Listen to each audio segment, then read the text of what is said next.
আসসালামু আলাইকুম সবাইকে, কেমন আছেন সবাই? আজ চলে আসছি একটা মিনি ব্লগ নিয়ে। আজকে হচ্ছে আমি আর শারমিন চলে এসেছি মিরপুর হোপ যে 10 নম্বরে যেটা অবস্থিত। সবাই এই মার্কেটটা খুব ভালোভাবেই চেনে। ও আমাদের বাসায় রাতে ছিল, পরের দিন সকালে আমরা ফার্স্টে গিয়েছি মিরপুর 10-এ হোটেলে, যেয়ে হচ্ছে ফার্স্টে আমরা নাস্তা সেরে নিলাম। আর শারমিনের সাথে যতই ভিডিও করি ওর ফেসটা হাইড করেই রাখতে হয়, কারণ ম্যাডাম তার ফেস কেউকে দেখাবে না।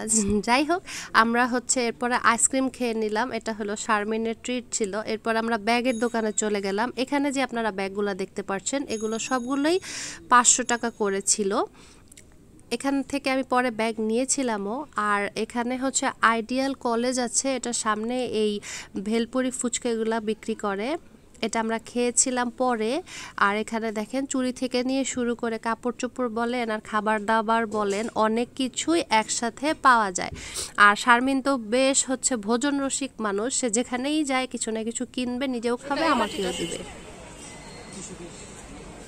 কত?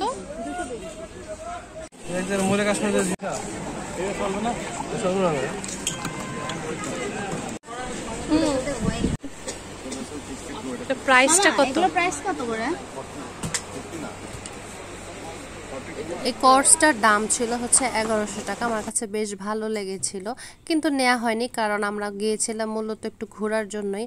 আর শারমিন তো এদিক থেকে এটা সেটা নিয়ে যাচ্ছিল খাবারের। এরপর শারমিনকে আমি বিদায় দিয়ে দিলাম এবং আমরা চলে আসলাম এই শপটাতে। যেহেতু আমি টাইডাই করবো সেই জন্য আমার রঙের প্রয়োজন ছিল, আমি এখান থেকে রং নিলাম এবং বাসায় চলে আসলাম। এই ছিল আজকের ব্লগ। আল্লাহ হাফেজ।